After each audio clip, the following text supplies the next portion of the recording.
Let's return to the section of the Babylonian Talmud called Pirkei Avot, the fundamental principles, the ethics of the fathers. What is that ethics like? I've talked about the three basic principles.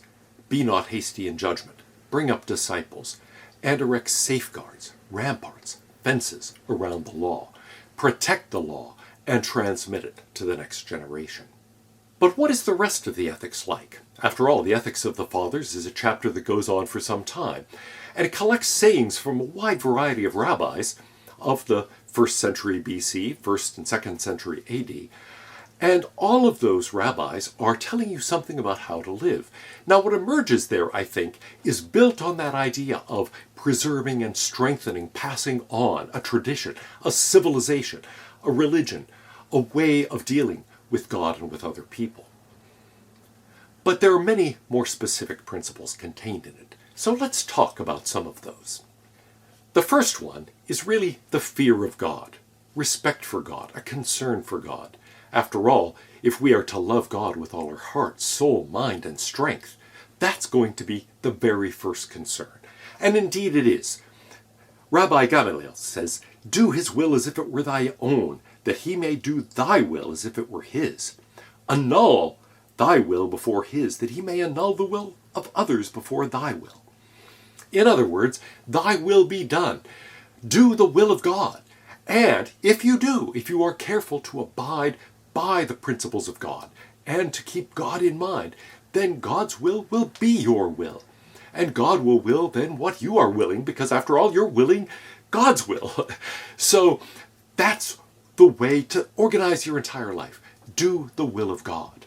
Rabbi Akabia ben Mahilel used to say, "Consider three things, and you won't fall into transgression. Know where you came from, where you're going, and before whom you're about to give an account and reckoning." Well, that's God, of course. Elazar ben Azariah said, "Without knowledge of religion, there can be no true culture. Without true culture, there is no knowledge of religion. Where there is no wisdom, there is no fear of God. Without fear of God, there is no wisdom." So all religion, all wisdom rests on the fear of God. God first. Before yourself, before even concern for other people, a concern for God and God's will is the very first commandment and the very first principle underlying the ethics of the fathers. Second, of course, is pass on the tradition. Learn the tradition. Study. And it's important that we learn it from the right people. It's dangerous to have a bad teacher who is going to mislead you about the nature of the tradition. Yoza ben Yozar, "Let thy house be the meeting place of the wise. Sit gladly at their feet and drink in their words with avidity." On the other hand, Eliezer says, "Warm thyself before the light of the wise, but beware of their embers. Perchance thou mayest be singed. For their bite is the bite of a fox, and their sting the sting of a scorpion, and their hiss is that of a fiery serpent. All their words are as coals of fire." Teachers especially have to be careful, and students have to be careful to study with the right kind of teacher. The words of a bad teacher are going to mislead and corrupt, just as the words of a good teacher are going to preserve and strengthen. So we've got to be very careful. Study, learn the tradition, but learn the tradition in the right way. Not a corrupted version of it, not a distorted version of it, but the true tradition. Well, just as you have to associate with the right kind of teacher, you have to associate with the right kinds of friends. Make friends of the right kind, and don't associate with sinners. Nithai the Arbalite said, "Keep aloof from a wicked neighbor. Associate not with a sinner, and never consider yourself exempt from God's chastisement." Now why? Why not associate with sinners? This is one of the main places where Jesus of Nazareth, for example, departs from the mainstream of the rabbinical tradition. The underlying view is that you shouldn't trust your own moral strength. You don't want to be led into temptation. So Hillel, for example, says, "Do not rely upon your own spiritual strength until the day of your death. Never say, 'Sometime or other, when I enjoy leisure, I'll attend to my spiritual advancement.' Maybe you'll never have that leisure. Pay attention to the spiritual part all the way through, and don't trust your own moral strength. You are yourself easily tempted, easily corrupted, and so be careful who you hang out with, because they're going to affect you. They're going to change you. And you can be easily corrupted, easily tempted. You can easily fall from the path. Now, it's important to judge other people, on the other hand, by their good qualities. Don't be too quick to label somebody a sinner and to refuse to associate with them. Try to judge people by what is best in them. See the best in other people. Joshua ben Pariah said, "Get a wise teacher, acquire a comrade, judge everyone by his good qualities." Hillel says also, be fair to other people. Pass not judgment upon your neighbor until you've put yourself in his place. There's a saying, idle hands are the devil's playthings. And indeed, one of the basic principles of Talmud is work and love work. Hillel says, love work, hate to attain superiority. See to it that your name is not known to the government. Tarfon was in the habit of saying, the day is short, the work is great, the workmen are slothful, the reward is rich, the master is urgent. So it's important to get to work. So get to work. Don't seek fame. Don't be concerned about your own reputation. Be concerned about doing God's work. Your reward is going to come from God. It's not going to come from other people. In fact, better to live unknown. Better not to have a reputation in this world, but instead to rely on God's ultimate judgment and your reward from God. Indeed, in this world, you want to live humbly. You don't want to make a name for yourself. You want to be humble. Hillel says, a name made great is a name destroyed.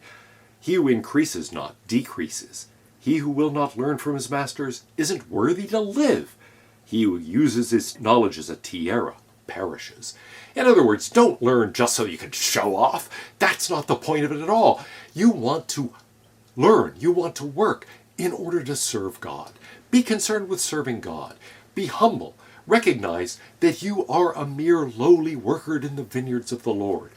And so don't try to impress others with your own strength or your own achievements, your own knowledge, your own intelligence. That isn't at all the point of any of this. The point is to serve God, and to serve God well. In doing that, under-promise and over-deliver. Rabbi Shammai says, fix a time for study, promise little and do much, receive everyone with a friendly countenance. Now, one of the dangers that presents itself in our lives is, well, saying the wrong thing. How many times have you said the wrong thing? Have people tweeted the wrong thing? Or put the wrong sort of thing on Facebook? Gotten into a fight with a friend or sometimes with utter strangers on social media? It's easy to say things that you later regret and that end up destroying friendships and other kinds of relationships. So be careful what you say.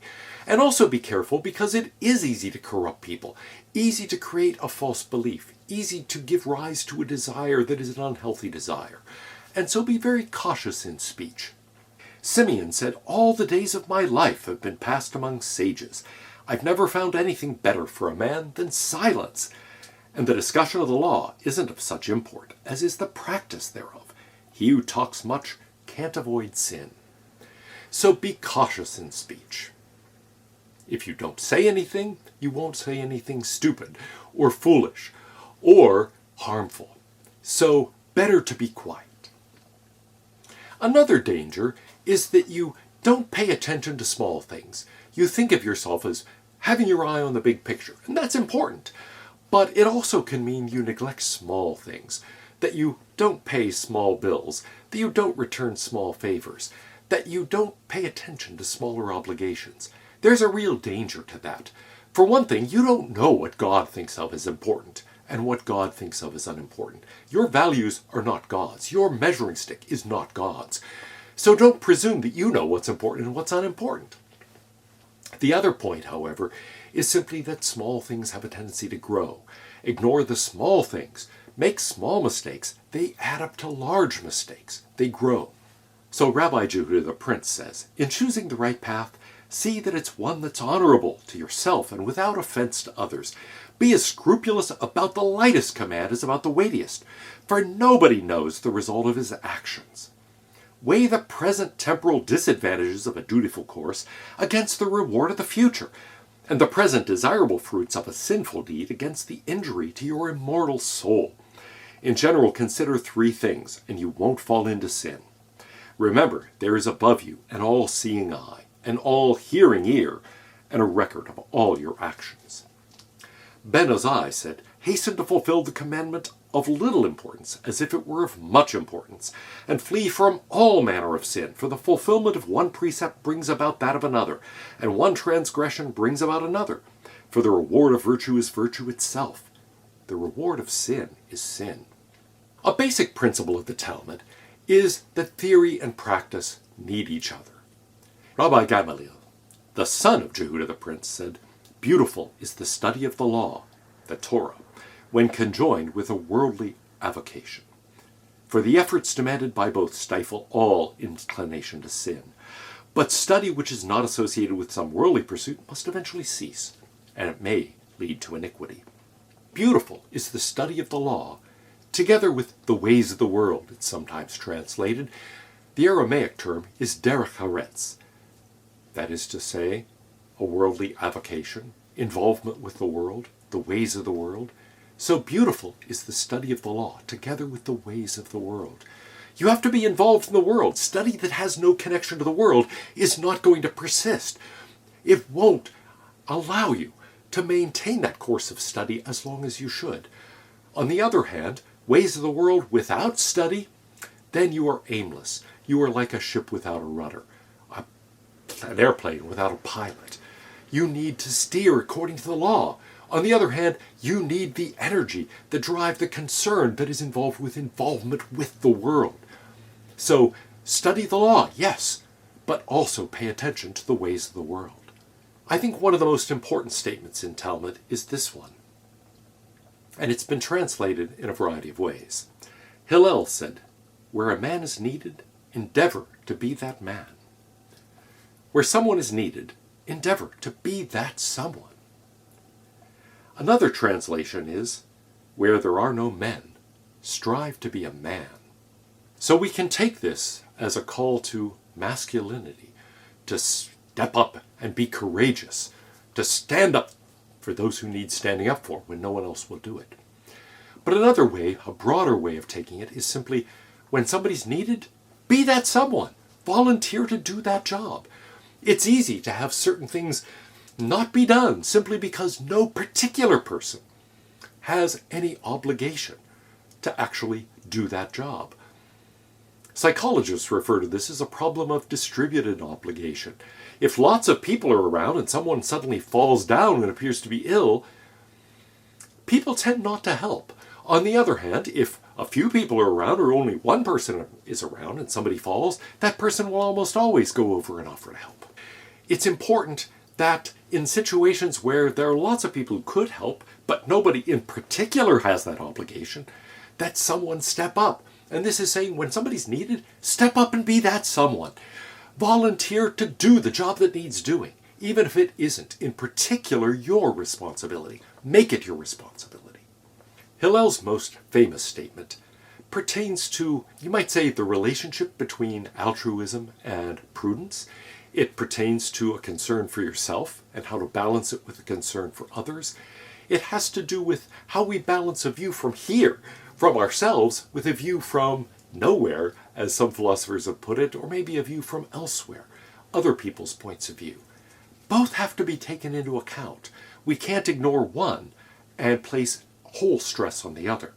Hillel said, "If I am not for myself, then who will be for me? But if I'm for myself alone, what am I? And if not now, when? If I am not concerned with myself, with my own welfare, well, who else is going to be? I've got to look out for number one. But if I just look out for number one, if I just operate according to selfish concerns, then what am I? I have to also pay attention to other people. I have to take a perspective that is outside of myself. If I'm for myself alone, then what am I? And finally, if not now, when? Don't think, well, I'm concerned with myself now, but eventually, yes, I'll pay attention to other people. That time may never come. If not now, when? Now, sometimes, admittedly, there is a need to postpone things. Look, I'm involved in this particular project. It's taking all my time, all my energy. Yeah, I don't have time for other people right now. And as long as there's a limited time, like, hey, just wait till the end of the semester, or just wait till I finish this degree, or just wait until this project is done, that's not always a bad thing. He's not saying, do it right now. He's saying, if not now, when? And there better be a determinate endpoint. Otherwise, it's very easy to say, well, as soon as I finish this. Oh, well, I mean, as soon as I finish that other thing too. And as soon as I'm done with that, and as soon as I feel ready, and it's very easy to postpone it so that you never move beyond yourself. So you've got to be concerned for yourself. If you're not, no one else will be. On the other hand, if you're concerned just with yourself, what are you? You're less than a human being. And if not now, well, when are you going to do it? Because it's fundamental to achieve that balance. Maybe you can postpone it for a little while. You can't postpone it forever.